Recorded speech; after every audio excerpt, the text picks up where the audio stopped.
And now, this week's edition of Big Face with your host, Samantha Jane Tilton. All right. Hey, everybody. Welcome to Big Face. I'm your host, once again, Sam and Jane Tilton, and my guest today, actor Shauna Miles. How you doing? Hello. I'm good. How are you? Good. I love your background. I love the slanted That is simply the outline of a spare bedroom in a Kate's house. When I was a kid, I always wanted like the slanty The walls. slanty sort of, it's Yes. funny, I actually grew up in apartments my entire life. We got this house when I was 25. And so it's still sort of a newish, I'm way older than 25 now, but it's still sort of a newish thing where, know it. Yeah. oh, God bless you. I love you. And it's good. It's a good thing I actually mean it. So I appreciate that. But I very much appreciate being able to go from one room to another room, to downstairs, to a basement, all of those things. So if you could see what the rest of this room looked like other than this, yeah. John and I, who, if you guys don't know this, is my boyfriend. And this is actually how I'm meeting Shauna, is through John. I've heard about Shauna for as long as I've been with John. And I've heard about Sammy for so long. Yes, from the very beginning. From the very beginning. And then the other day, Shauna was on Spectacular Show, which is John's podcast. And I, in my pajamas, got to jump in and be like, ah! It was awesome. I was like, oh my God, we finally get to meet. It felt like we knew each other already, because It really did. John is the intermediary. So yes. Now we don't need him. Now we have us. Nah, he's fine. He's over there with the cats. It's fine. We don't need him. So it's funny that you're saying with the house, because I grew up in a house and now we live in a studio. There's nowhere to go. There's not even a door to close. Oh gosh. Oh, and so how was that with the two? How was it with the two of you guys with the last 9 months? That's amazingly. Yeah. If it were good. I've never been able to sit still. I could not share. It's always hard to have roommates. It's always hard to travel with people, not have my own space. I always need my own space. We both do, actually. And so this has been amazing that we've gotten along mostly, and then we've sat down and talked about and we have, it's like we make time for ourselves and we respect that. Oh, sorry, all right, do your thing. Right. Talk to you later. See, you're being mindful and everything. That's awesome. You have to. Yeah, you totally. have to. That's yeah. So where do you live? Where do you live now? I am in Rockville Center, New York. So that's right. Yes. Yes. Good old Rockville Center. Good old Rockville Center. I'm from Mineola. I live in Rockville Center, and it's where I live, but because everything is just in your home right now, it's exponentially living in my actual home, which I'm not complaining about. I'm very blessed to have a home and be comfortable in it and all that. So but yeah, just here on Long Island, just hanging out. Good old Long Island. Yeah, right. So you grew up on Long Island, and I did. You're an actor. I have some questions about this. Oh, please. When did you start acting? That's so funny. I guess I started acting just like a lot of people do when I was honestly, I think it was fourth grade. We did Wizard of Oz. And I was Annie M. And so that was before that. There were a couple of forays, not necessarily acting, but it was sort of I peaked really early. I was the valedictorian of my kindergarten class, true story. And I had to memorize a speech. I still remember memorizing the speech, and I had to give. So that was my first time, being in front of people and literally being like, oh, I like this. I am performing. Exactly. But the first true, I'm donning a wig. Yes. Was playing Annie M in The Wizard of Oz in fourth grade at Corpus Christi School over in Mineola. Wow. So yeah. So I mean, it started there, and you do your little things in elementary school. I went to high school. And the high school I went to had a really great drama club. Awesome. And then from there I went to college and did it and majored in college, which was a big which was a big thing for me, which I was very proud of. Yeah. That's amazing. Did you find, I mean, so you had a performing arts kind of high school or a good drama program, you said? Well, it was a good drama program. It was I don't know if you're familiar with it, Kellenberg Memorial High School. Where Yes. everything they do is great there. It was great when I was there, and it's gotten even better. And and drama club was, it's funny because I didn't actually do it like my freshman year, because I was sort of like, I don't know. I even from a young age, I've always been one of those actors that I love acting. I do. But sometimes I'm like, I don't know if I want to, I don't know, be around other actors. I don't know. I'm weird. Oh no, you're not.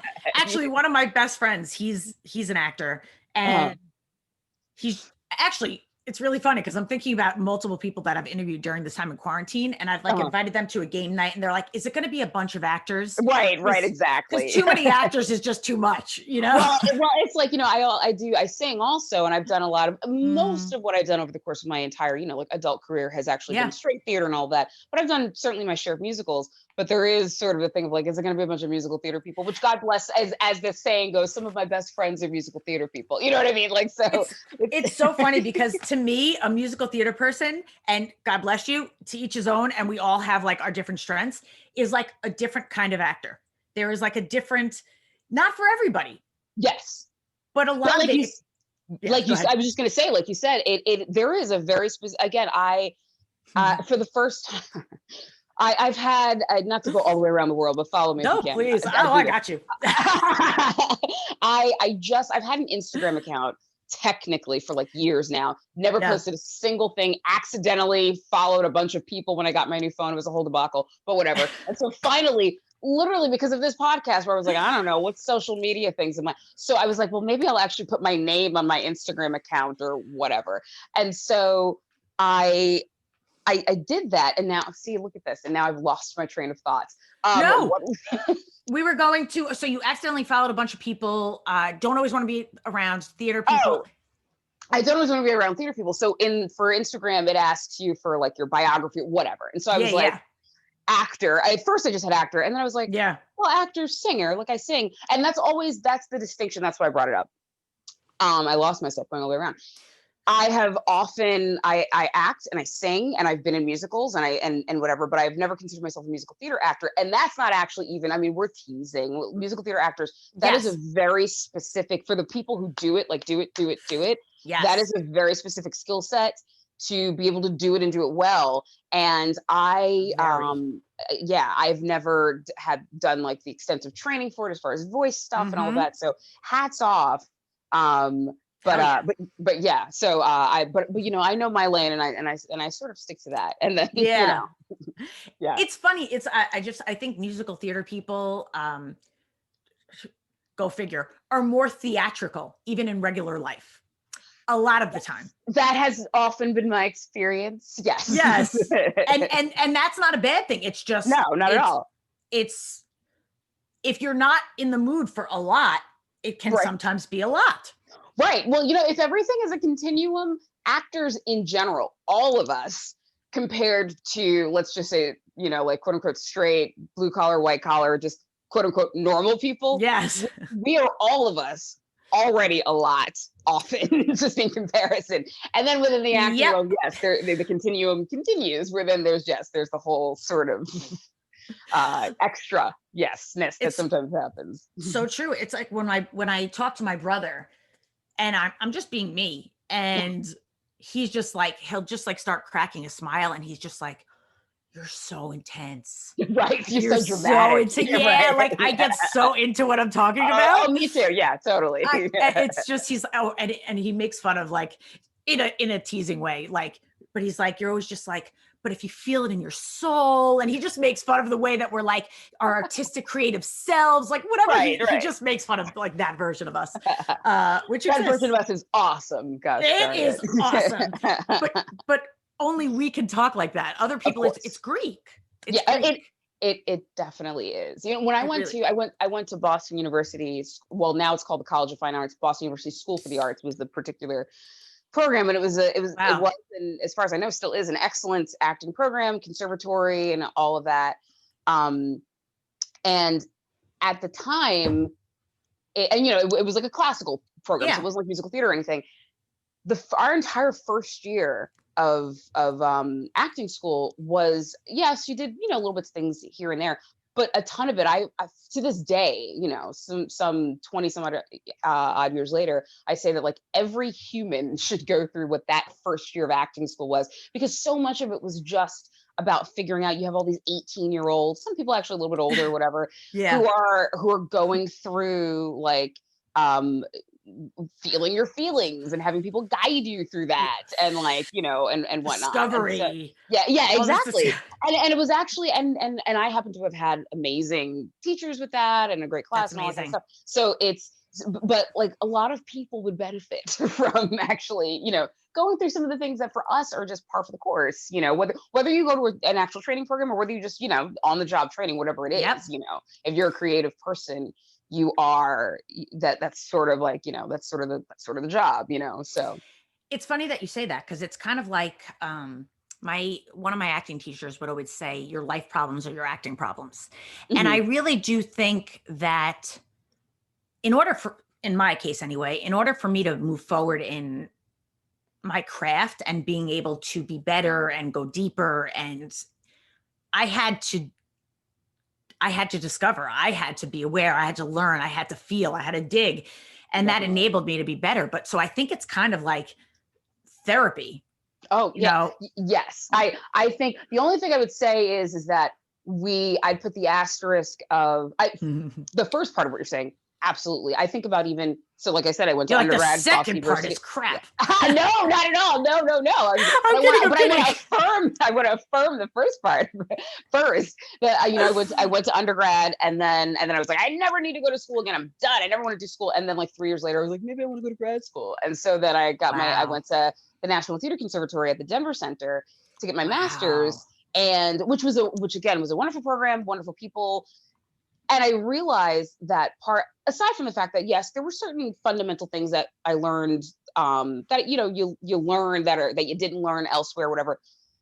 But really, it was a matter of I was at that point, I was in my I felt like I was so old. I was in my mid to late 20s, and I swear, when I was deciding to go to grad school, I was like, yeah, oh, but I'm going to be so old when I graduate. Right. I'm going to be 31 when I graduate. I would kill a 31-year-old for their right? soul right now. So, but at that time, it was a matter of like all of these things that I learned. It wasn't so much that it was all just so brand spanking new. Yeah. It was that I had grown as a person, Yeah. and things that I had learned in undergrad that sort of like were surfacing, just had time to sort of marinate, I feel like life is about like, we're all like pork chops. We just gotta like marinate, and then like, you'd be surprised the things that you're like, oh yeah, I get that viscerally now. So the only thing so I totally agree with that. And then the only thing I was going to say was that I wonder how you feel about this. If you've ever seen theater, TV, whatever, or been a part of, where you yourself as an audience member have had a therapeutic experience, but then do you as a performer ever have sort of a push-pull as far as like the line of where you're maybe working through your own thing through a show, you know what I mean? Like, because I feel like we have a responsibility to sort of like, have things kind of, but at the same time, of course, so I'm just talking. I'm sorry. Oh no, I'm like 100% with you, and I'm like, you're painting such a good picture. Like, and I'm thinking of the pork chops, and I'm thinking of what you're saying about like, like, have I ever had that experience? And it's like, yeah, and still do. It's that push pull. There's certain things that I still want to work on. Still, I don't need to work on anything because I could just choose to stay as I am and not get any better. But right. I would like to keep working on things to work past that push pull, to be able to be freer and to give to whatever it is that I'm doing. Sure. But the pork chop thing is like very funny, because I love that analogy, because you can't make it be done sooner than it is. Like, I can try, I can cook it, I can raise the temperature, I can do whatever I want. But that's not going to make it cook right in the time exactly how I want it. And so there have been times where I've done the work and it just wasn't it like you said, you went to grad school and there had been time for things to like marinate, and then you went and it was different. Yeah, totally. And things, to this yeah, go ahead. day, oh, I was just gonna say to this day, even, I've been out of grad school now for a while, and Yeah. it's still, you get an audition, and also there's the reverse where you're like, oh man, I thought that this thing would have felt easier. I have all this schooling, and you're like, well, that didn't matter. But then, it's just life happens, and Yeah. being in a relationship for a long time, and then when you're going in for parts where it's dealing with domestic things, there are Yes. certain things that like you used to get intellectually, but then you're like, oh no, I know what this is because I'm fucking dealing with this right now, or whatever. Exactly. Like, exactly. And I think with more life experience, yes, I think we can jump into things yes, if we're open and willing.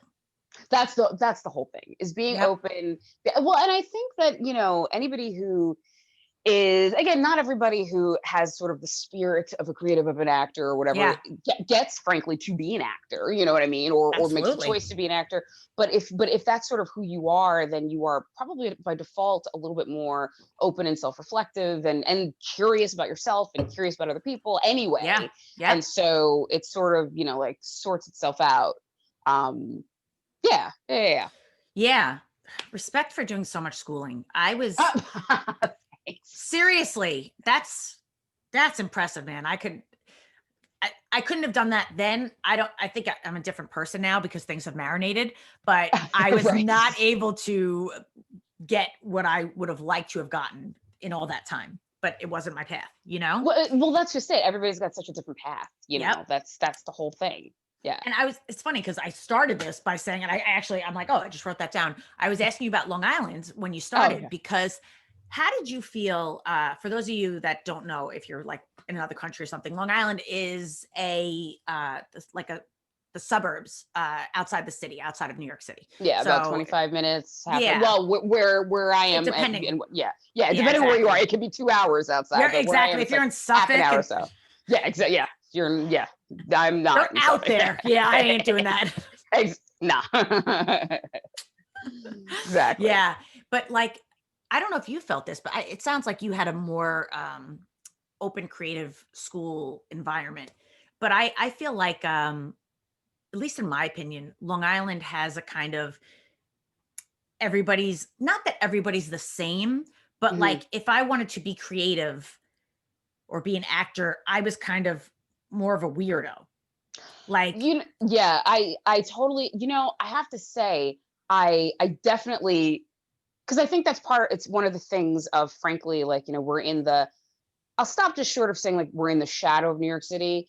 Well, and also for anybody who's not from here, it's not nobody calls it New York City. Nobody calls it Manhattan. It's just the city. It's just the city. Yeah. So I love you. I love you. I have to remind myself sometimes when I'm talking to like family out of town or whatever. I'm just like, oh, I'm going to the city. They're like, what city? And I'm like, what do you mean, what city? I know, city. The only city. Right, exactly. I love that because I still say that to this day. And then somebody's like, I'm like, oh, sorry, New York City, Manhattan. Like I have to explain. Right, depending on who you're talking to. Exactly. Yes, exactly. Yeah. Well, if you don't know, now you know. Now you know. But nice. I do think that part of it is sort of this understanding of just, even outside of acting and whatnot, is that like, the city is the city and all things happen in the city and whatnot. And, Long Island, the suburbs, it's like the suburbs where people drive their cars to their normal jobs, to their, houses, or, their Levittown, like branches or whatever, and everything. And I will say that it's interesting because I think about this a lot. Like I said, I grew up in an apartment. Yeah. In apartments my whole, like life until I was an adult. And because of that, my sense of like community and neighborhood came from the schools that I went to, as opposed to like the town, because I was in an apartment complex and I had like, friends and everything. But it was like, so my elementary school was a thing.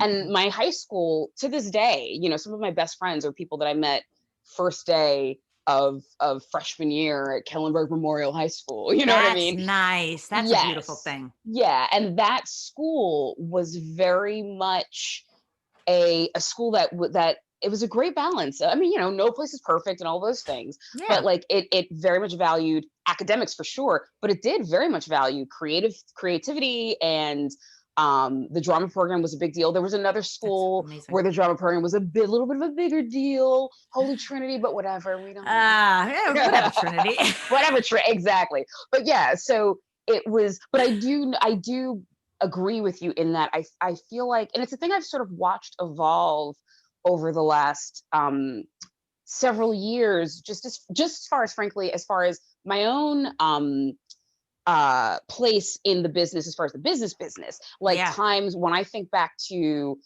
10 or 15 years ago, and it's a matter of like, well, even still now, you either got to go into the city for an audition, or it's more self-taping, or now it's all self-taping. Yeah, exactly. But on Long Island, there's no Ripley Greer, like right on Long Island, which, guys, is a studio that's like, there's a lot of auditions held there, and you could rent out space to like do a you could do anything in these little studios. So yes, or you can go there because you have time to kill between like auditions, and you're like, I guess I'll just go and sit in the lobby, like instead of Ripley Greer, because it's just like, yeah, exactly. but so yeah, it's an interesting, it's funny because my boyfriend and I, who at some point you'll meet because we're friends now. I asked John before, I'm like, you think Shauna and her man would want to come to game night? Like, my brother has these game nights, and I'm like, and it's such a lovely group of people, and I'm like, I want Shauna to be a game night. I love it. Thank you. Yes. So if you guys, you and your man, like, I would love you guys to come. Thank you. That would be brilliant. He would love it. Yes. And his name is Joe. I thought so. I was going to be like, it's Joe, right? Yes, it's Joe. Yes. My man Joe. My man Joe. And he's also an actor too. And has a lot of training, went to grad school at Rutgers and everything. And the two of us, as time goes on and everything, and it's sort of trying to figure out like, where we're settling down may or may not happen, all of these myriad things. And I know that both of us have, not to digress too much into politics or anything like that. No, but digress wherever the hell you want. I'm with you. There's definitely a thought of just sort of wanting to be around. I don't think either of us has a desire to necessarily be in an echo chamber, either politically or even artistically or anything, but definitely to be in a place where there's openness and there's creativity and there's, there's art that's like, it's not weird that there's, like yoga studios and art galleries are more ubiquitous now than, when I was coming up and when you were coming up, I'm sure. Yeah. But so yeah, I wonder what the experience is for other people who are, like people who are from Chicago or outside of Chicago, or California, which is like a whole thing that I don't even try to understand. There's no way. There's no way. I cannot. I don't know if we ever will. No, and I'm okay with that. I'm okay with that. I'm a New Yorker. It's fine. We're New Yorkers. That's it. We got this. Right. But if you want to give me a job, California, yes, I'm right here. then we love you, man. We'll understand it. We're totally, So that's all right. It's so wonderful. And that you got to do it starting from such a young age, and that you've had a career doing it. And I take that pause as like were you about to say something like, well, blah, blah, blah? No. Okay, good. Well, I was going to say that I feel very blessed that I mean, look, the whole thing is, I think, was it Andre DeShields when he won, was it for Hadestown? Probably last year or the year before. I'm the worst actor. He when he won his Tony, I believe his speech, said something along the lines of essentially like, kind of like recommending that everybody chill. No matter where you are in your career, you're on a ladder and you always want to get to the next rung of the ladder. And there's always somebody below you who is envying where you are on the ladder, and you're envying the person ahead of you. And it's sort of like, just appreciate where you are. I may be totally butchering that, but I feel like that was sort of a big part of what he was saying. And so all of that is to say is that there are definitely things I still are very much like on my list of like, yeah, I still want to do that. And that is still my ultimate goal or the thing that I want and everything. But then, yeah, I do feel very blessed for the things that I have gotten to do. And, um, it sounds dorky, but like there've been a number of years where like I've been able to do my taxes and like my living was like as an actor, and it was, That's amazing. and there are many years where like, it's decent and then it's way supplemented by other stuff, you know what I mean? Yes. But that's of course the whole thing. You could be doing 4 shows a year, but if they're theater, you unless you're on Broadway, Right. and even then, depending on how much you're getting paid, and where you live. So, but yeah, it's true. And guys, for those of you out there watching that aren't so familiar with like what it's like to be an actor, you could be killing it. And nailing auditions and stuff doesn't mean you're going to book them. And you could be booking things and people know your name and people call you in.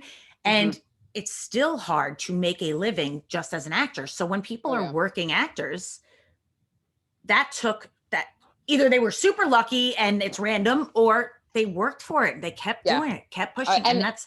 And it's a continual thing. It's yes. I'm sure, I would imagine the same is true for you in that like just meeting people over the years who it just runs the gamut. I mean, like I went to school with people who people know who are famous, you know what I mean? And then I went to school with people who, left the business to varying degrees of, either being like, no, made their peace with it and they were totally fine with it, or resignation or whatever. And then there's sort of the rest of us that are to varying degrees, depending on the year, are still like kind of like yeomen, kind of just going at it and just sort of, doing our thing. And success is, it's so corny, but it's like success is whatever you decide it is for yourself. You know what I mean? Like, so, yeah. And it's awesome. And you found other things that have supplemented when it wasn't strictly acting and that worked for you. Correct? Yes, for sure. Which is, go ahead. Oh, no, I was just going to say, I mean, I have been, I've been everything from a mad scientist, which was actually a wonderful job for wonderful people, where I went around doing birthday parties in a white lab coat. I learned a ton about science. It paid really well, and it was so much fun. Yeah, I went to a bunch of like elementary schools around Long Island, and I would do like all these big presentations in auditoriums. I'm like, I want to do it. That's awesome. That's so it cool. Was a great job. It really was. So everything from that to lots of customer service jobs to working at a law firm and all that kind of thing. So it's you got to do what you got to do so you can do something else. And it's not always easy to keep that mindset. I'm sure there have been times where it has not felt like, I'm just going to keep going. Oh, well, I will say that, yes, for sure. It's not, I'll say yes. The thing that I check in with myself about this, fairly frequently because I just do. I can honestly say that there's never been a time where I was like, there's never been a time where I was like, I want to give up acting. Never. That's never happened. And if it had, then that would have, there's nothing wrong with that. If that's, it's that thing they always say, if do something else, if there's something else that because it's hard.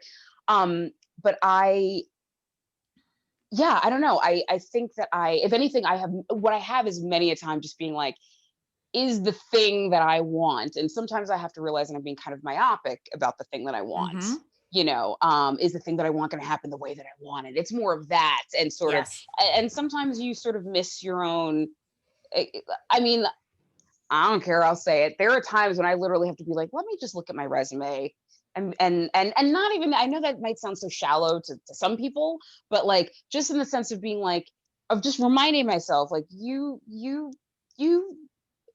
book things, you are good. It's all this continual process of like validating yourself and then also working so that you don't have to validate yourself based on your career. It's I don't think that sounds shallow at all. I think there's being an actor, there can be so much difficulty, a lot of rejection, there could be space between jobs and it can, and whatever it's going to be, whether it's like a genuine kind word about your performance that comes from somebody that you're like, oh damn, they saw that, or whether Yeah. it's seeing your resume and to remind ourselves, I did that, I booked that, that didn't just Yes. like go away, but that was all you. That's Yeah. and you're still that person, so why Right. not now? Thank you for affirming that. Yes, you are. Oh And I mean, when you are an actor or creative person in general, I speak specifically to that discipline, of yeah, acting. yeah. Most of my friends who we all came up together, and I mean, like my friends from here on Long Island, I'm the only like actor among us and whatnot, Yeah. and they all have, um, and I don't mean this at all in it, but like they all have quote unquote normal jobs, and I mean that in a Right. way of where I'm like they're cops, nurses, Mm-hmm. teachers, attorneys, school administrators, and Yeah. and so for that, they, not to say that they haven't switched jobs over time, but there are certain most people have a sort of more linear path, and I don't mean to, Yes. even for my own friends, I don't mean to at all diminish, because I know some of their paths were No. not lit, but it's like one of those things of where it's like, most of my friends, though, if they decided that they wanted to be something that was a thing that required, specific schooling or whatever, well, if you go, you do the thing, you got to work hard, you got to pass the thing, but once you pass the thing, then you're the thing, you Right. know what I mean? And Exactly. whereas with actors, often, you Yes. can schooling or not, amazing credits or not, it can be hot and then it can be ice cold, Yeah. Well put.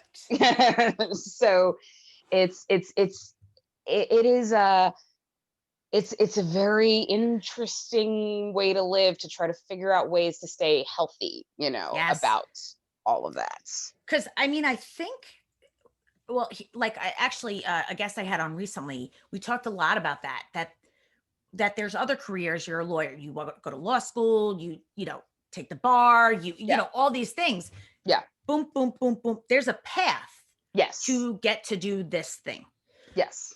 With acting, there is no one path. It is different for every single person pursuing it.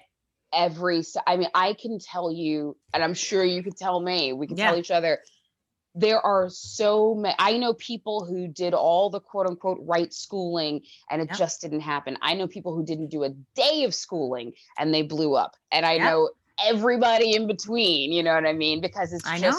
it's just one of those things. And it can be amazing when you're riding the high of whatever that is. Yes. And it can also be disconcerting, just because it's when it's that simple thing of when you're just like, I just want to do the thing I love to do, I know. and make a decent, like steady living doing it. Yeah. That's all. You know what I That's it. mean? That's all I want, people. That's all Right. we want. That's all it is. and So, yeah.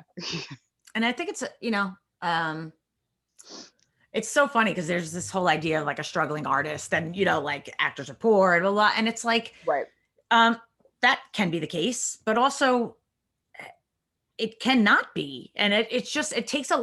a lot of people go like, oh yeah, they're an actor, they're Right. just kind of like, yeah, they never have any money or this and that. But I think Yeah. it takes a lot of, I do think it takes a lot of courage to keep doing it, because there have been times where I'm like, I thought about years ago, well, when I was so old and in my, late 20s, and Right.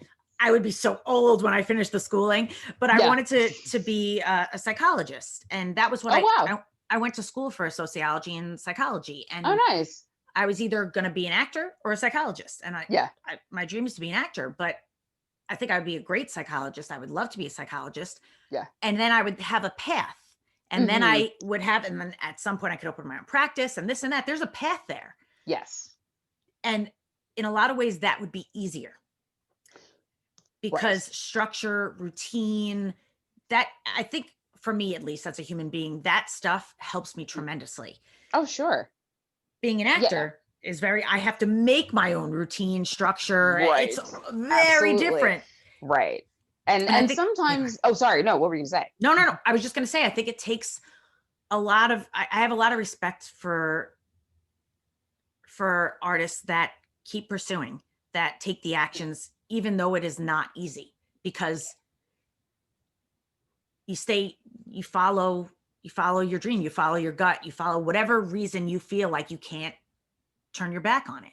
Right. And I think that that's a very strong thing, because you said before, like, I had an old acting teacher that would say, if you can do anything else, anything else, and be reasonably happy, go do that. Go do that thing. Reasonably happy. Because this thing will break your heart. Yep. 345 days out of every year. Yes. You know? Exactly. Yeah. So go ahead. You were going to say something and I kept talking. Oh, no. Please. No, I was just going to say, I was just going to agree. Like, yeah, it's not to say that, you know, again, like I was saying with my friends, you know, that have quote unquote normal jobs, you know, it's not at all to say that people who have, who do things that, you know, sort of follow a path that those paths are always easy, or that they are not without twists, turns, you know, of course. But it is, and it's funny because, you know, there are plenty of people who do get into acting because they actually don't want, I mean, I will say for myself, it's like, you know, it's like I kind of want both things. On the one hand, yeah, especially the older I get, the more I'm like, yeah, no, I have a car payment. I need health insurance, you know what I mean? Like, and so there are certain things of where I'm like, yeah, no, the stability of, I need, like, you know, I want this regular thing because, you know, I grew personally, like, you know, I grew up in apartments and that was because only child, single parent, I grew up, you know, just without a lot, and that's fine. But like, that's not cute. That's not what I want my later life to be. You know what I mean? I get it. And so, it's just, there's that, but then I also, you know, wanting the routine and the stability of that. But then I also, I do love that when I go to do a show, you know, it's this amazing thing. And sometimes it can be a little bittersweet, but like, you know, you can become just so close to people you did not know 8 weeks before your opening night. And whether those people remain with you from that point on, which definitely sometimes happens, or sometimes it is literally just this crystallized sort of, you know, like experience in sap, you know, in amber. But it's still this, most of the people that I know who work, you know, again, in more traditional jobs and offices and things like that. Yes, of course, there are people coming and going, but for the most part, you're doing the same thing. And again, that's great. But I realize about myself, it's sort of like, I want to have my cake and eat it too. I want my stability cake with, like, you know, a little dollop of, like, you know, difference, you know. And so I definitely, I do love that. I do love being able to, you know, and theater is wonderful because you really get to be immersed for weeks on end with people, unless it's a bad experience, and then you're like, okay, you know.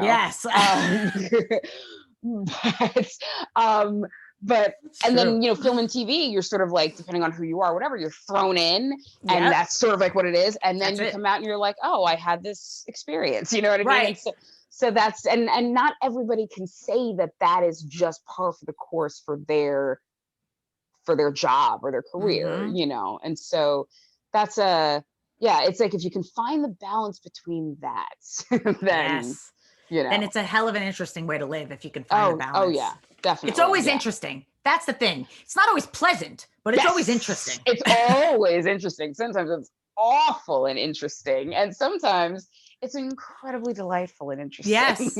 You know, I, like, for real, if I wasn't in this business, if I didn't do this podcast, we wouldn't be having this conversation. So talk about some of the really delightful experiences. It's like it's like theater. Sometimes you connect with somebody, sometimes you don't. But when I've had guests on and I feel connected, it's like, it's such a gift, especially during this time. Oh, totally. Especially. It's such a gift. Yes, absolutely. And I think right now, I hope anyway, I mean, I hope for myself and for everybody, I do think that everybody's a little more grateful for the things that are lovely right now, because there are so many things that are so challenging, you know, just baseline for everybody, let alone if you yourself have been personally touched by, you know, COVID and whatnot. But it is really an amazing thing to be able to say that, like, you know, again, even though I feel like I've known you for forever know. now, but Ditto. we're getting to have this like amazing conversation, you know, I know. and it's awesome. And like, how many times has that happened over the course of your, you know, acting life where, you know, whether it's because of a podcast or a show or a class or, you know, whatever, where you get to really sort of do the shorthand of becoming intimate to varying degrees with people who, you know, maybe an hour before, a week before, you know, whatever, you didn't even know, you know. I know. Yeah. It's such a wonderful thing. I think especially because in the atmosphere that we connect with one another as actors, there's a lot of vulnerability. There's a lot of openness. Not always, but when there is, there's, you know, there's room. And if you're with other generous actors, that's always like that's always the thing, isn't it? Yes, that's for sure. If you're with other great, lovely actors, then it's great and lovely. And if you're not, then it's like, and it's not so much. Then you're calling your agent and you're like, hey, like, you know, whatever. Then you're like gratitude. I'm doing what I love. Gratitude. I'm doing what I love. I'm glad. See, that's what you're already good for me. Yes. It's like gratitude. It's not like calling your agent. It's like being grateful. Yes. Thank you. But that's why generous actors are with generous actors, because we can give each other that when it's hard to give it ourselves. And it's very out of it. Yeah. So that's a gift. That really is a gift. So you've talked about doing theater and you know, film, television. Mm-hmm. What's your preference? What's your favorite? You know, it's funny. I think about that a lot. I went through right when I got out of grad school. You know, it just so happened that I booked a lot of film and TV. And actually, when I got out of undergrad, I did too. And so for I'd say about 5 years, which is crazy because what is time right now? I know. But I want to say for you know, for the first several years that I was out of grad school, film and TV was mainly my thing. And I say that to say that now, if you go to my IMDb, I don't have 45 credits or anything, but you know, I've got like a decent amount. But it was not only obviously the booking the things, but it was also the kind of thing where you know, getting lots of callbacks, just going right in for producer sessions and not even having, you know what I mean? Amazing. And so it was definitely sort of like, it felt very much like, and I only bring that up to say, it felt like, oh, there was a thing that I just sort of, I don't know. I was just good at auditioning for film and TV or whatever. That's great. And that begot its own thing. And then, and I had done so much theater, you know, in school, because I literally went through theater school, that I was fine doing something different or whatever. And then there was like a change. Like, I don't even know, like I just started at some point, it was all theater. It was a ton of theater. And I still, you know, would go for TV things, and I'm still doing that. And I sort of redeveloped my love of theater. And where I stand with it now, honestly, you know, when you asked me before, you know, like, you know, starting out and everything, like way back in my baby days and, you know, Mineola and whatnot, I couldn't imagine being a theater actor because the way I came to actually wanting to be an actor, you know, I said the whole thing about like valedictorian, kindergarten class, and everything, but my mom used to watch, and still does, Days of Our Lives, and I would watch her tapes. Her stories. At the end of the day, her stories. Yes. And I had mine. I would watch, you know, All My Children and One Life to Live, whatever. My grandma always had her stories. Absolutely. And so watching those made me just like, that actually also made me want to be an actor, because like you're seeing all the romantic storylines and all this kind of stuff. And so my way coming to it was through like film and TV and all of that. And the idea of doing theater where I knew that you were doing the same show over and over and over did not appeal to me. As like a thing that but the more accessible thing when you're in school and whatnot is theater, of course. Yep. So that was so I only say that to say that I, you know, flash forward when I went through this period of doing film and TV, and then doing theater. The film and TV that I was doing was great as far as the pay, great as far as, you know, like the credits and all of that. But they were, you know, they were small they say the Right. thing, there are no small parts. There are small parts. There are. You don't have to view them as being beneath you, but there are parts that there are some parts that are, and again, even with that, of course, you can have one word, you can have one line, and that can be imbued with, so of course. But yes, I know what you're yes. Yes. The reality is there's some parts with one line and there's some parts with an entire script. So exactly. And so to that end, I feel like my dream, frankly, would be to be, and this I like checks all of my boxes of stability, satisfies my ego, satisfies my craft. If I can, there's so much film and TV in New York now. Yep, so much. Recurring series regular on a good New York TV show, done and done. Like Amen. that. You know what I mean? Because there's substance work. Yes. And so that's why I like I said, I fell back in love with theater, because theater is just, again, unless you are somebody who is carrying a show or carrying an episode or what have you, film and TV, my experience with it has been, and I've been very grateful for it and whatnot. But it can be, you just find that you just want more. And I don't even mean more like, oh, on my resume, you're just so in it, and you're like, oh, I just wish I could do more. But you have what you have, and that's it. So yeah, I definitely I love both. But I feel like theater, I guess, sort of satisfies and also terrifies me, sort of.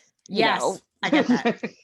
I definitely get that. Yeah. It's exhausting too. Theater, whenever I've done theater, it's a whole other kind of exhaustion, because you're giving every ounce of your being for so many hours, and then have to do it again, and then have to do it again. Whereas when you shoot something for film or TV, it's like, it may be an intense day, early call time, but then you shoot it and it's done. Let me tell you, I did two of my favorite experiences. One was I did a couple episodes of Law and Order, and one of them was, it was over at the piers, at Chelsea Piers, in the city. And in the city, look it up if you don't know. Exactly, it's the only city. And this was the best day. So I booked a Law and Order. I got to Chelsea Piers at 6 a.m. I was got there at 6. Did everything, was home on Long Island by 9 a.m. And again, it's because it was a short thing, which, again, is the, whatever you want to call it, considered the push pull of like, it wasn't a ton, but I was glad to get it. I still get my residual checks. It's great. And so that was great, because it was literally 3 hours of work for a great amount of money. You know what I mean? Like, and so it was done and done. So that was fantastic. And the even better one was I did this film called Bachelorette, where I actually had like a few scenes, and it was fun. I actually wrote that down, because I'm like, Bachelorette, what is that? I wanted to ask you about it. So do tell. It was a movie from like, I want to say 2012, 2013 it was considered an independent movie, but independent films now are not what they used to be. It was like an independent movie with like a $3 million budget or whatever. But it was like a wacky sort of. It came out not long after Bridesmaids. So not that it's like that, but it's like, girls, and there's a wedding, that kind of thing. And it had Isla Fisher and Kirsten Dunst and Lizzie Kaplan.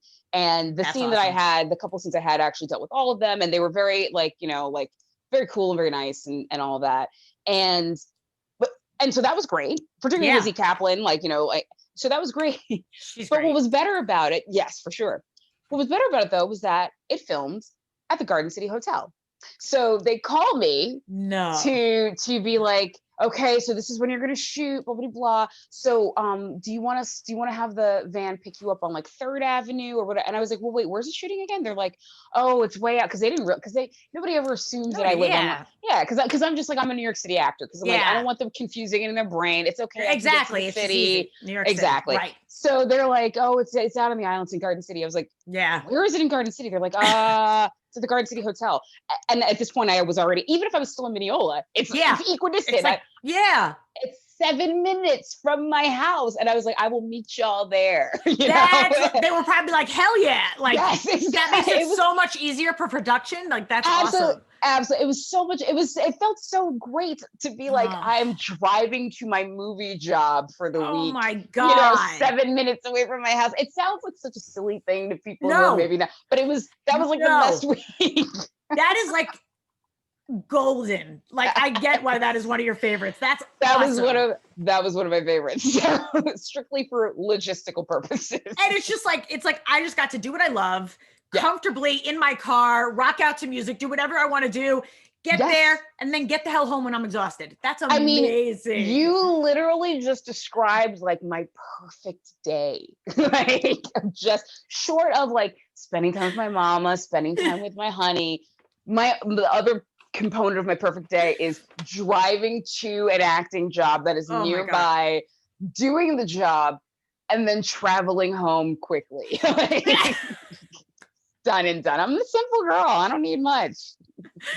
I swear to God, I can handle everything in New York City. But the one thing, and anybody that knows me well, that knocks me off my game every time is after a long day, especially casting or having to be on set early or whatever, is the subway home late that day.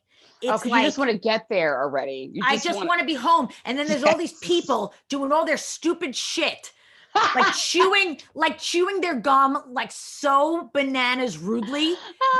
I want to throw a bowling ball at their head. Like, you sound like my boyfriend. Does he hate chewing on the train? Because it's my thing. Oh, he hates all manner of travel on the train, and I don't blame him. I have to say, I mean, you know that when most of the time, especially if it's like a quick thing, Long Island Railroad in, it's a 35 minute, travel in, and then depending where you gotta go in the city, either walking there or taking the train. So it's not too bad. But frankly, I'd say over the last couple of years, I will often, and especially because it also sort of worked out in conjunction with my survival job, I would just drive in. And I know, Lord forgive me, like my carbon footprint, and I'm not trying to be like, glib about that. But for me, it was just like the time to, the time to both process just going in and relax and listen to my Jeff Buckley or whatever on my like, like Spotify. Yeah, Jeff Buckley is my, stop. Yes, he is my everything. Okay. I love you. I didn't know I could love you more. I love you more. Amazing. I have an oil painting of Jeff Buckley in my bedroom, just so like a large oil painting. Okay, so guys, pause for a second. You're gonna have to take a picture of that and text it to me later because that is freaking amazing. I will totally. That is so awesome. Okay, so Shauna's the coolest person ever. We just established. Are you? I love that you're a Jeff Buckley fan. Yay! So that voice, unbelievable. Absolutely. I mean, that could be a whole podcast in and of itself about how amazing. About how amazing Jeff Buckley is. I have the chills. There's certain voices out there that I almost sometimes cannot listen to because they affect me so deeply. Oh, absolutely. Yeah. Yes. What were we going to say? His voice. Yeah. His voice. When I was going through a rough time, Ray LaMontagne. I've just discovered Ray LaMontagne and I love his voice. Yeah. His voice is bananas. It's very like, I love it. It's all husky and it is. But some of his his voice is bananas. And Ben Harper. Ben Harper's another one. I've never really listened to Ben Harper. It's been on my I have like a list of like, Ray LaMontagne was definitely from like forever ago. People were like, oh, you got to listen to it. And I just never got around to it. And Ben Harper, I'm gonna have to check him out. He's got a voice that's like, it's so unique and it's just like, but it's so like it hits me hard. There's a few voices like that. Yeah. Totally. I got to take it in doses. So I want to ask you. Oh, go ahead. No. You please ask me. I was gonna say I remember. So Shauna was on my boyfriend John's podcast recently, also. But I think one of his first episodes, right? It's spectacular show. Right. Yes. Superman 2. Superman 2. Superman 2. Yes. Superman 2. Yes. What a great episode. And also you told a story And I was asking, it stuck with me, and I loved the story when I heard it, but it was about you getting to work with like an actor that you love, I think from X-Files. Yes, I was gonna say that's my other favorite. Can I ask? I haven't heard it since that episode, which was a while ago. Tell us this story, if you want. Yes, no, of course. I got to work with the actor who, and of course, because like now I'm on the spot, which is totally fine. He was the actor who played John Neville was his name. Got it. He played Baron von Munchausen was like what I knew him as before the X-Files. That was like he did a ton of other stuff, but I just remember that movie was stuck out because it was like this crazy movie I remember as a kid or whatever. But he was a key person for anybody who's watched the X-Files. There's the mythology episodes, and then there are like the monster of the week episodes. And the mythology episodes are the ones where it's like these recurring, like shadowy deep state government people. And he was one of these people who had this for anybody who is an X-Files fan, one of the iconic lines from that show, which is, "Trust no one, Mr. Mulder," you know, and so I was doing it was one of the first things that I booked out of undergrad, which is a show called The Education of Max Bickford, which starred like Richard Dreyfuss, and it was that was actually great too, because it was a couple episodes and it was a good part and whatever. So for one of the episodes, he was on there, and I tried to. Even then, when I was like 22 years old, to this day, when I'm on set, and if it happens to be with somebody who I, know to whatever degree, whether it's just from that show or just, I try to just, you got to read the room, whatever. Yes. I like to literally do the thing of like, I'm not going to touch you or take up your time. I'm just going to tell you I love what you do, and don't worry, I'm gone. Like, you know what I mean? Like, I want to just put it there. And, that's me. Yes. And then I run away. I'm like, "You're awesome." Later. Right. Exactly. Run away. Because I'm like, don't worry. I am the last person to make anything awkward. I just want to lay this right there. Yeah. And I appreciate you that you meet that your work, your talent affects a person. Just know that. That's absolutely. So with him, we were in a couple of scenes together, but like they were, sort of larger scenes where he's mainly talking to Richard Dreyfuss and blah, blah, blah, whatever. So But we were there together. And so, in between one take or another, I just said to him, I was like, "Look, I just want to let you know, I will not bother you, but I'm a huge fan of the X-Files. I love your work on there. And you're amazing." And I just had to say that. And this particular show was set on like a college campus, and a lot of the girls, and I think it was actually like an all girls school, and it was all girl like co-stars and guest stars or whatever. And so we were all obviously just like young. You could tell we were all like 21, 22, whatever, just new, and he was they were all very kind and aware of that. And he in particular, he was so gracious and so just so kind about it. Yeah. And I love that. For the rest of that shoot, I would be, again, we didn't have that many things together, but whatever.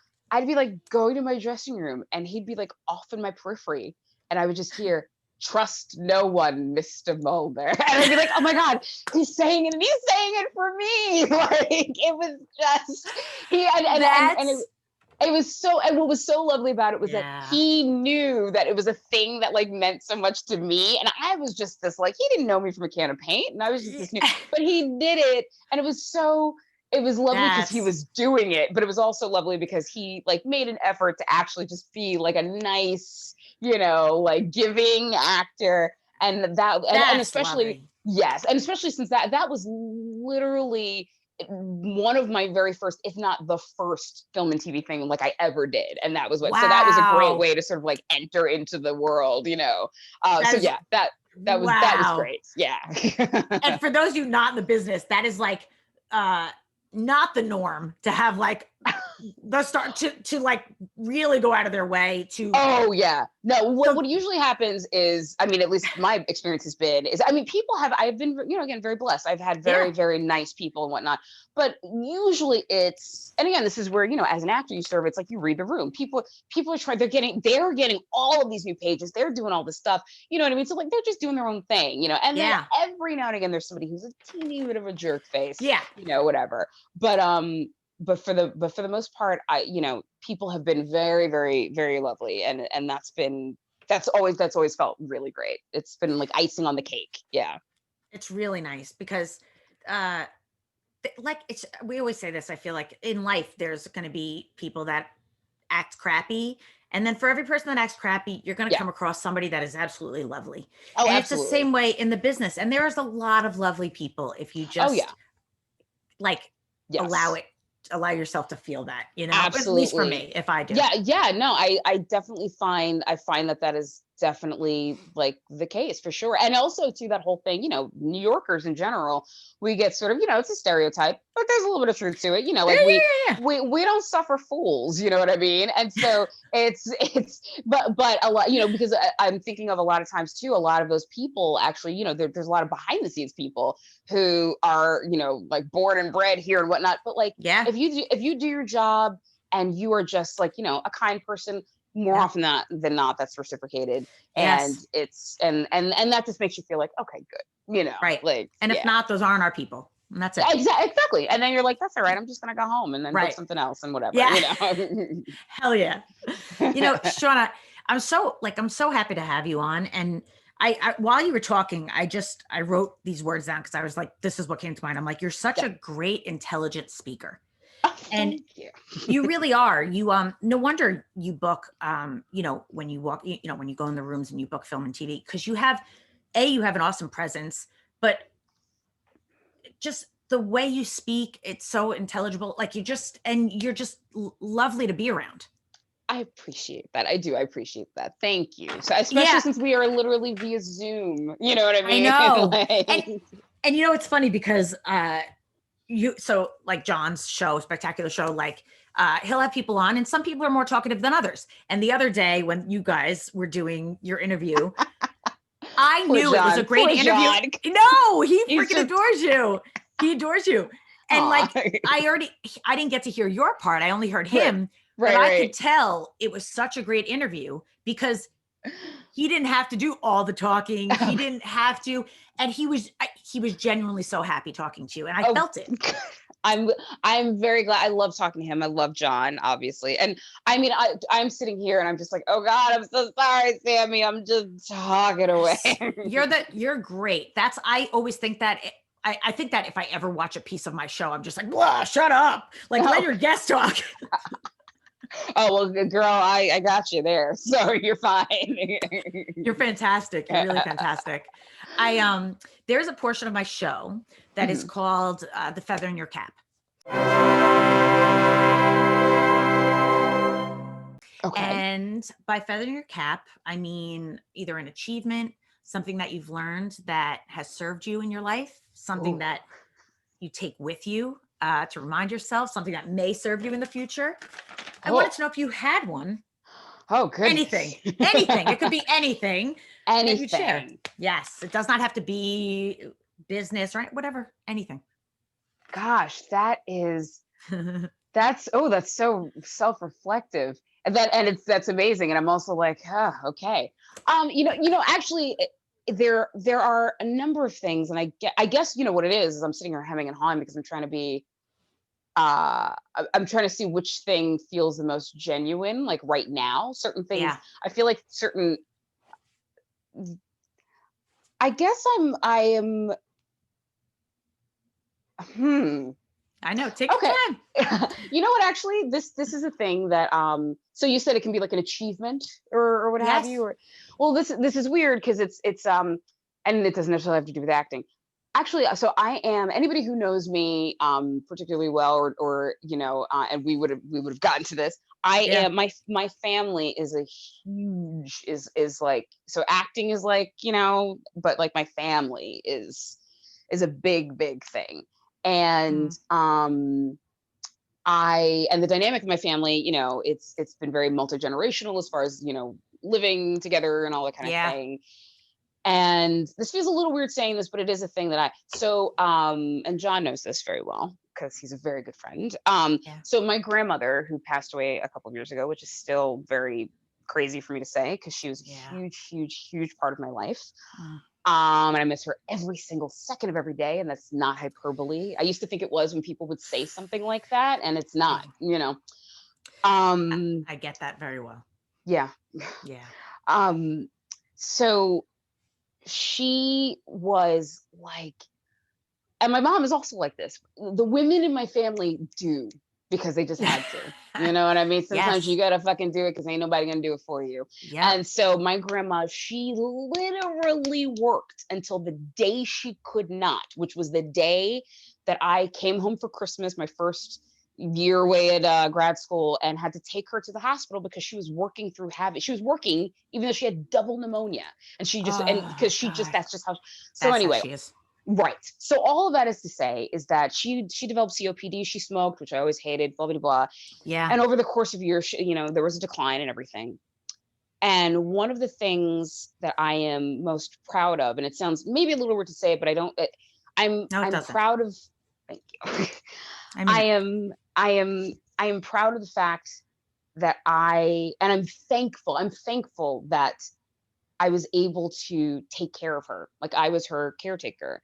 And I am so, out of all of the things, I am so thankful that my grandma literally at the end, and I mean the end, like at the hospital, knew that she was loved.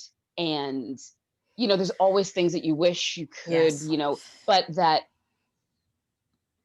I am thankful and proud in the sense of like, I'm glad that like that woman and like that life and that spirit, that she was able to feel so much love, and that I was able to like do that for her. And I'm not even standing to pat myself on the back, but just like to be able to like take care of somebody in the nitty gritty way of when somebody is like sick. It's not easy. But it makes all the difference for a person who, especially a person who is used to being the one to do for everybody else, and then also can't do basic things. Right. And so I will be eternally grateful that my grandma was my grandma, and I'm not going to cry. I already am. Good on you. But I'm very I'm just very, I guess thankful and grateful that I was able to, again, not even for me, but just for her, because when everything was said and done, when like all the machines were, all of the things, I'm just so glad that she knew how loved she was. And that so not to belabor the point, but I guess no, you're and so thank you for sharing that. And it sounds a lot to me like it's because she was who she was and you got to experience her through your life that you were that person. Yeah. And I mean, thank you for saying that. Yeah. I mean, she was something else. She could drive me crazy, but like, but we had a special thing, you know, and so being able to take care of her is something that I am extremely proud of, because I'm just glad that I could like do that for her. Yes. I'm glad that I could take care of my grandmama, my old lady baby, as I used to call her. So that's really it's absolutely amazing. And not everybody gets to do that, and not everybody is capable or willing, and for whatever reasons, but thank God she had you to know that she was loved, and thank God I had her. And so I take away from that so much, and just, man, it's so important to show the people that we love how much we love them and that we're there for them. Yes, definitely. And I hope that that's, you know, one of the things from this time right now, this crazy time that we can all sort of take from, and not to like steamroll it back to like acting or whatever, but I will say that No, because it's all like it's all connected. It all is. yes, is that that is a thing that helps to keep me grounded, and it's always a struggle to sort of remember, but it's it's very easy to just sort of get lost in the minutia of whether it's like, oh, I got to do this self-tape, or oh, I'm not good enough, or all of the things that Yep. And at the end of the day, like the greatest moment of clarity I've ever had in my life was frankly for like the 6 weeks or so, or longer than that, but like the immediate period of time after she was gone, of where it was just like everything, the things that mattered, and the things that didn't, and it was easy because Yep. I had just lost like one of the most important people in Yep. my life, and to that end, it's like while people are here, it's just remembering just how precious that is. And again, before we were talking about balance as far as Yeah. just the logistics of like money and craft and all that, but also balance as far as just like at the end of the day, at the end of her life, what was most important was having the people who loved her around her. No argument, and there were many, mattered. No amount of money that we didn't have anyway, none of that mattered. It wouldn't have mattered if I had at that point achieved the things that I so wanted. If I had been a series regular, it wouldn't have mattered because I was there with my grandma. You know what I mean? So yeah. That's sorry to like, bring it down. No, you're not bringing it down. You bring me to a place of, I can be so, like all the crap that goes on in my head. Sure. And I could doubt myself, feel this way, whatever, all the stuff that goes on inside me. But it's the moments that I go, there have been times where I'm like, you know what? I've been through this, and I've been through this, and and you know what? I'm a fighter. I fought through that. And remembering the stuff that really mattered. Like, absolutely. My mom passed away when I was 16, and like the memories of oh that. My God, I'm so sorry, first of all. No, sorry. thank you. And that's, I didn't say I'm sorry, because like, when you've lost somebody and so many people go, I'm so sorry. Right. And it's like, I'm almost just like, I got it. It's a kindred. I get it. Yes, I got you. There's a language. Yes. But the things that matter in life, the times that I can pause and go, this happened, and the stuff that happened after the fact of working through it and having to survive a lot of things. It's like, that's what matters. I don't have to doubt myself. I can feel, remember who I am, remember what my life is, and go in there and fucking kill it, whatever it is. And absolutely. Don't doubt yourself, because so it's and having that.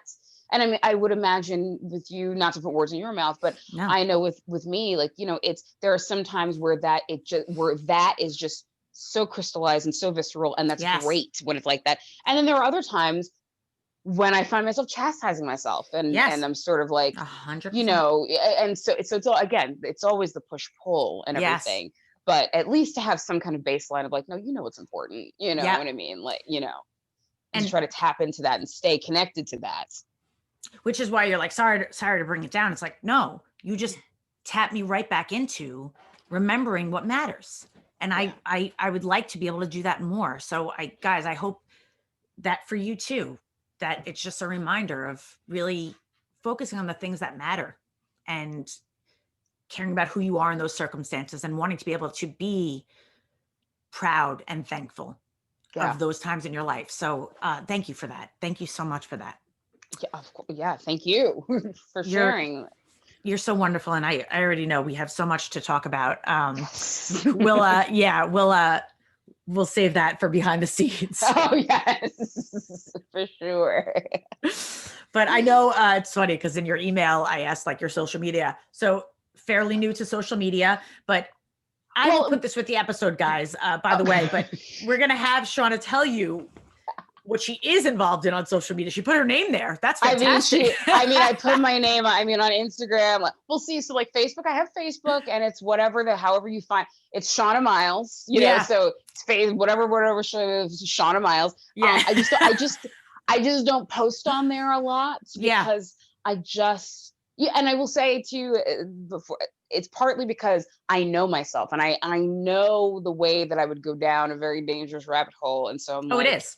You know, I can't stop myself from eating 3 ice cream bars in one sitting, but I can stop myself from spending 3 hours on Facebook. And so that's what I hang on to. People, it's so funny. If I go to John's house for like the holiday or something, they're like, you want a cookie? No, because I'm not going to have one cookie. I'm going to have your entire platter.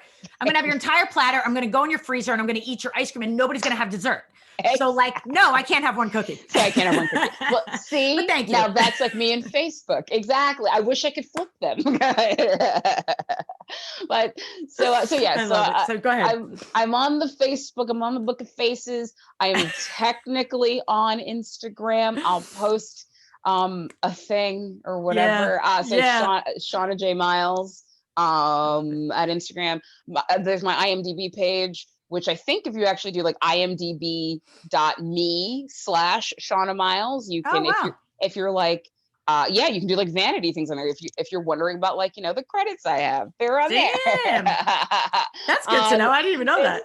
There's like a handful or whatever. And then also too, I did with somebody who John is also friends with, a friend of ours that we know. His name is Peter Andre. He goes by PG Boo. He's a producer, and he is very much into doing like electro pop stuff. And we worked together and did this cover that's on Spotify of that song from the 80s. You don't have to take our clothes off. And so, damn, I gotta listen to that. It is. I had a great time doing that, and it was a lot of fun. Yeah, so that's another thing. If you're curious, if you just want a little quarantine singing, I'll post that link along with the episode. And by the way, Peter Andres or Andre? Andre, Andre. Yeah. Okay. I always put an S there when there shouldn't be. Sorry, Peter. We worked together to come up with music for my intro. Oh, that's perfect. That's who Peter. I wanted Miss Fat Booty by Mos Def. And but I had to make it my own version of that. So right. Really funny. He's brilliant. He's great. Really, really great. So all right. So guys, I'll post it with the episode so you'll know where to find and look up Shauna. And guys, thank you for being here. Thank you for being with us. I can't imagine that this wasn't great for you. And if not, that sucks because we're freaking great right now. I mean, I was like, dude, we went through all the things. Through all the things. So thanks for riding with us, and keep supporting, rate, subscribe, and keep us all connected. This is wonderful to be connected, to be human with you guys and each other. So thank you, Shauna, so much for being my guest. Of course. Thank you for having me. This was a blast. This was so great. You're a pleasure, and we'll do it again. You are. Yeah. Oh, for sure. Part 2. I love it. Bye, guys. Bye. Bye.